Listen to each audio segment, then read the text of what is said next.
Dear friends, आप सभी को जय मसीह की। आइए आज सच्चा वचन प्रचार के बारे में परमेश्वर के वचन में से देखते हैं, क्योंकि सच्चा वचन प्रचार कलीसिया जीवन का एक बहुत ही महत्वपूर्ण अंश है, यानी बुनियादी अंश है। अतः इस विषय को समझना और सटीक रीति से इस विषय का, इस सच्चाई का कलीसिया में लागू होना दिन प्रतिदिन जीवन में अति आवश्यक है। तो संक्षिप्त में देखते हैं सच्चा वचन प्रचार में क्या कुछ मौजूद होता है। आज हम कई लोगों से सुन पाते हैं ना कि लोग भिन्न भिन्न जगह पर वचन प्रचार कर रहे हैं, या वो बाइबल को लिए हुए बातों को बांट रहे हैं, और लोग कहते हैं कि वो भी तो वचन प्रचार ही कर रहे हैं। लेकिन आइए आज स्पष्टता से वचनों में से देखें कि सच्चा वचन प्रचार क्या है, उसमें क्या कुछ मौजूद होता है। क्योंकि परमेश्वर हमारे राजा है, परमेश्वर हमारे प्रभु है। अतः परमेश्वर यह तय करता है, परमेश्वर यह निर्धारित करता है कि उनके वचनों को किस तरह से प्रचार किया जाना है। राजा और प्रभु हम नहीं है, हम उनके प्रजा हैं, हम मात्र इंसाने हैं, और तय परमेश्वर करता है कि उनके वचन को कैसे प्रचार किया जाना है, और उस बात को परमेश्वर ने अपने वचनों में से प्रकाशित किए हैं। और एक सच्चा प्रचारक, एक सच्चा परमेश्वर के सेवक, एक सच्चा परमेश्वर के संतानों का चिन्ह और लक्षण यह है कि हम आनंद के साथ परमेश्वर का वचनों का पालन करने में प्रगति करते जाते हैं। तो आइए वचन प्रचार के बारे में 1 तीमुथियुस अध्याय 4 में से देखते हैं। और यह बातें ना ही केवल 1 तीमुथियुस अध्याय 4 में मौजूद है, लेकिन इसका उदाहरण, इसका व्याख्या को आप संपूर्ण पवित्र शास्त्र में ही देख पाएंगे। 1 तीमुथी चैप्टर 4 वर्स 13 यहाँ लिखा हुआ है, जब तक मैं ना आऊँ तब तक पढ़ने और उपदेश देने और सिखाने में लयलीन रहे। तो 3 बातों का हम यहाँ देख पाते हैं: पढ़ने, उपदेश देने और सिखाने में लयलीन रहने। सच्चा वचन प्रचार का यह बहुत ही महत्वपूर्ण अंश है। सबसे पहले वचनों का पढ़ा जाना, जिन वचनों को प्रचार किया जाना है उन वचनों को स्पष्टता से लोगों के सम्मुख पढ़ा जाना, और फिर उपदेश देना, और पढ़े गए वचन का सच्चा अर्थ को लोगों को समझाना, लोगों के सामने उन वचनों का सच्चा बाइबल सम्मत अर्थ को प्रदान करना, और साथ ही साथ उस वचन के अनुसार कैसे जीना है बाइबल के संदर्भ में।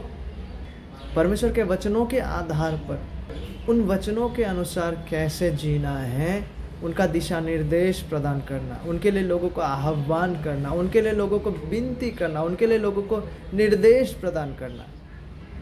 ये बातें सच्चा वचन प्रचार में मौजूद होता है। और अन्य प्रकार का प्रचार शुरू से ही मौजूद था, जो कि बाइबल आधारित नहीं है, जो आज भी प्रचलित है, जिसे हम आज कई प्रकार से मोटिवेशनल प्रचार कहते हैं, जो सुनने में बहुत अच्छा लगता है, जो कुछ क्षण के लिए, कुछ घंटों के लिए आपको गर्म एहसास दिलाता है, लेकिन वास्तव में उसका कोई सच्चा जड़ मौजूद नहीं होता है। आइए 2 तीमुथियुस में देखते हैं कि पौलुस अन्य प्रकार का प्रचार जो बाइबल आधारित नहीं है उसके बारे में क्या कहते हैं। 2 तीमुथियुस अध्याय 4 पद 1 से लेकर 4 को बहुत संक्षेप में देखते हैं। परमेश्वर और मसीह यीशु के गवाह करके, जो जीवते और मरे हुओं का न्याय करेगा, और उसके प्रकट होने और राज्य की शुद्धि दिलाकर, मैं तुझे आदेश देता हूँ। पौलुस तीमुथियुस से कह रहा है कि तू वचन का प्रचार कर, वचन का प्रचार कर। किस प्रकार से प्रचार करना है? जैसे उन्होंने पहले कह चुके हैं। अभी अभी हमने उसे 1 तीमुथियुस अध्याय 4 में से पढ़े हैं। और पौलुस कहते हैं यहाँ पे, समय और असमय तैयार रह, सब प्रकार की सहनशीलता और शिक्षा के साथ उलाहना दे और डांट और समझा। और आगे देखिए, यहाँ बहुत ही महत्वपूर्ण बातों को पौलुस कह रहे हैं, क्योंकि ऐसा समय आएगा जब लोग खरा उपदेश ना सह सकेंगे, पर कानों की खुजली के कारण अपनी अभिलाषाओं के अनुसार अपने लिए बहुत से उपदेशक बटोर लेंगे, और अपने कान सत्य से फेर कर कथा कहानियों पर लगाएंगे। बहुत ही भयावह बात को यहाँ पे कहा जा रहा है, क्योंकि ऐसा समय आएगा, वरन वो आ चुका है, जब लोग खरा उपदेश, सच्चा वचन प्रचार साउंड डॉक्ट्रिन, सटीक शिक्षा, बाइबल सम्मत शिक्षा न सह सकेंगे, पर कानों की खुजली के कारण अपनी अभिलाषाओं के अनुसार अपने आप को कैसा लगता है, कौन सा बातें सुनने को अच्छा लगता है, कौन सा अभिलाषों को भाता है, उसके अनुसार अपने लिए बहुत से उपदेशक बटोर लेंगे और वह उपदेशक वैसे ही प्रचार करेंगे जैसा लोग सुनना चाहते हैं। जिसे आज हम कहीं मायने में मोटिवेशनल स्पीच कहकर देख पाते हैं, जहाँ पे लोग केवल वही सुनाते हैं जो लोग सुनना चाहते हैं, लोगों के अभिलाषों के अनुसार, लोगों के कानों की खुजली के कारण। फलस्वरूप क्या हो रहे हैं, आखिरकार इस प्रकार के गैर बाइबलीय शिक्षाओं के कारण लोगों के कान सत्य से फेरकर जो असत्य गैर बाइबलीय बातें हैं, जो कहानियां हैं, उस पर लग जाते हैं।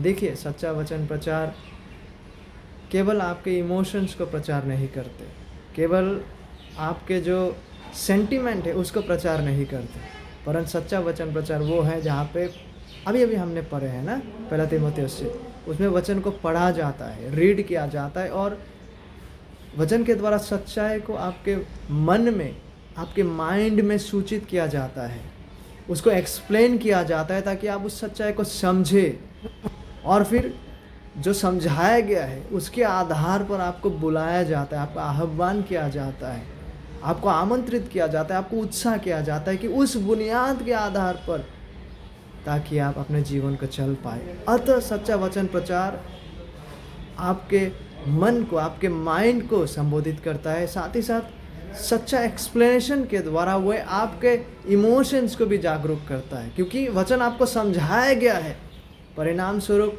वह आपके इमोशंस, आपकी इच्छाओं से भी बात करता है और फिर आपको सच्चा दिशा की ओर, वचन केंद्रित दिशा की ओर बढ़ने के लिए आपका इच्छा को आह्वान किया जाता है। तो सच्चा वचन प्रचार में आपके माइंड, आपके इमोशंस और आपके विल, तीनों क्षेत्रों में, संपूर्ण क्षेत्र में संबोधित किया जाता है। लेकिन जो सच्चा वचन प्रचार नहीं है, उसमें क्या हो रहा है, लोग जो सुनना चाहते हैं उनके अभिलाषों के अनुसार, उनके इमोशंस के अनुसार लोगों को जागरूक किया जाता है। लोग जो सुनना चाहते हैं, जो सुनना पसंद करता है, उसी के आधार पर लोग अपने लिए प्रचारक को बटोर लेते हैं।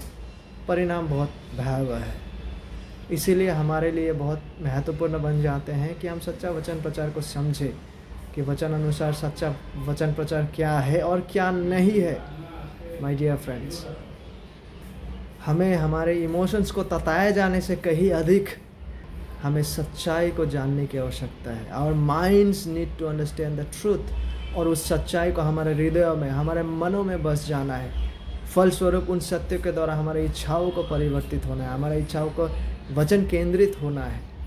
और जैसे हम सत्य को समझेंगे, जैसे हम सत्य के द्वारा नियंत्रित होंगे, हमारा भावना और इच्छाएं जो है उस वचन के अनुकूल होने में वृद्धि पाएंगे। अतः माय डियर फ्रेंड्स, हम सच्चा वचन प्रचार क्या है इस सच्चाई को समझें, साथ ही साथ जो सच्चा वचन प्रचार क्या नहीं है उसे भी हम समझें। यह हमारे दैनंदिन जीवन के लिए, सच्चा उद्धार में प्रवेश करने के लिए, सच्चा उद्धार में बने रहने के लिए, आत्मिक शिशु से आत्मिक परिपक्व व्यक्ति बनने के लिए, कलीसियाई जीवन के लिए बहुत आवश्यक और ज़रूरी है। धन्यवाद।